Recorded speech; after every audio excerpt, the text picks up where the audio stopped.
हिंदू धर्म से जुड़े प्रत्येक व्यक्ति को भगवान राम और उनसे जुड़े सभी किस्से जैसे राम रावण युद्ध याद ही होगा।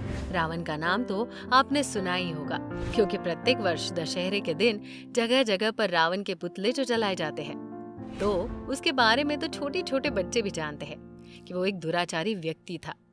इसलिए भगवान राम ने उसका अंत किया। परंतु रावण के जीवन की कुछ ऐसी अनकही और अनसुनी बातें हैं जिनके बारे में शायद आपने पहले कभी नहीं सुना होगा, जो आज हम आप सभी को अपने इस वीडियो के जरिए विस्तार पूर्वक बताने वाले हैं।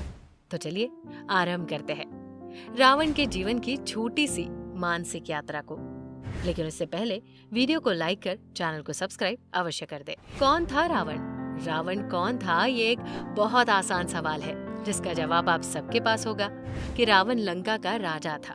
परंतु रावण कौन था, इसका जवाब केवल एक वाक्य में नहीं दिया जा सकता, क्योंकि रावण ज्ञान का एक अथाह भंडार था और उसके समान विद्वान पंडित इस पूरे विश्व में ना पहले कभी हुआ था और ना ही आगे कभी होगा। अब आप सोच रहे होंगे कि यदि वो पंडित था तो भगवान राम ने उसका वध क्यों किया। इसके बारे में हम आगे और चर्चा करेंगे, लेकिन उससे पहले रावण का पूरा परिचय जान लेते हैं। दरअसल रावण एक बहुत बड़ा विद्वान, राजनीतिज्ञ, सेनापति, वास्तुकला का ज्ञाता और साथ ही साथ बहुत सारे ज्ञान विज्ञान से जुड़े ग्रंथों का ज्ञाता रावण था। अपनी सिद्धि और तपोबल के जरिए उसने अपने जीवन में बहुत सारी मायावी शक्तियां अर्जित कर ली, जिसकी वजह से उसे इंद्रजाल, तंत्र मंत्र, सम्मोहन और न जाने कितने प्रकार के जादू करने के लिए विख्यात था। यदि संक्षिप्त रूप में कहे तो रावण एक ऐसा व्यक्ति था जो भगवान की तरह ही 64 कलाओं में निपुण था। रावण का जन्म एवं परिवार। यदि बात की जाए रावण के परिवार की, तो रावण भगवान ब्रह्मा जी के वंशजों में से एक था।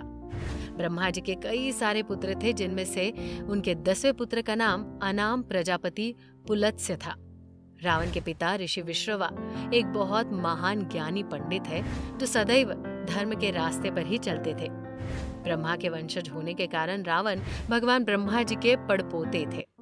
मुनि विश्रवा ने अपने जीवन काल में 2 विवाह किए थे। उनकी पहली पत्नी वरवणिनी और दूसरी पत्नी कैकेसी थी। उनकी पहली पत्नी वरवणिनी एक पुत्र को जन्म दी, जिसे आज आप कुबेर के नाम से जानते हैं। जी हाँ, वही जो दुनिया के सभी खजानों के राजा माने जाते हैं। और उनकी दूसरी पत्नी कैकसी ने अशुभ समय पर गर्भ धारण करके कुंभकर्ण, शूर्पणखा और रावण जैसे क्रूर राक्षसों को जन्म दिया। परंतु एक सकारात्मक काम भी उनके साथ हुआ जब उन्होंने विभीषण को जन्म दिया। विभीषण राक्षस कुल में पैदा होने के बाद भी बहुत ज्यादा सहज स्वभाव का व्यक्ति था। रावण का विवाह। वैसे तो रावण के महल में रानीवास में हजारों रानियां रहती थी, परंतु उनका पहला विवाह दीति के पुत्र मय, जिनकी कन्या का नाम मंदोदरी था। मंदोदरी का प्राकट्य हेमा नामक एक अप्सरा के गर्भ से हुआ था। पौराणिक इतिहास में ये भी बताया जाता है कि मंदोदरी राजस्थान के जोधपुर के पास के ही एक क्षेत्र की, जिसका नाम मंडोर है, वहां की रहने वाली थी। उनका विवाह रावण के साथ हुआ, जिसके बाद उन्होंने कई सारे पुत्रों को जन्म दिया, जिनमें से एक मुख्य इंद्रजीत, मदोहर, प्रहस्त, विरूपाक्ष और भीकमवीर थे। इसके अलावा रावण की बहन शूर्पणखा का विवाह भीम रावण ने ही कराया। शूर्पणखा के पति का नाम दानवराज विधु था और जो दानवराज कालका के पुत्र थे। रावण के 10 सिर। वैसे तो आप सभी जानते हैं कि रावण, जिसे दशानन भी कहा जाता है, उसके 10 सिर हुआ करते थे। परंतु तकनीक लगाकर देखा जाए तो किसी भी मनुष्य के 10 सिर होना संभव तो नहीं है। ऐसे में रावण भले ही ज्ञानी हो, लेकिन 10 सिर होना उसके भी वश में नहीं था। हमारे शास्त्रों में बताया जाता है कि रावण के 10 सिर नहीं थे, बल्कि भ्रमित रूप से दिखाई देते थे। अब आप सोचेंगे कि ऐसा कैसे हो सकता है, तो चलिए बता दें कि दरअसल रावण अपने गले में एक 9 रत्नों की बनी सुंदर माला पहनता था, जिसमें नवरत्न के बड़े बड़े मोती हुआ करते थे।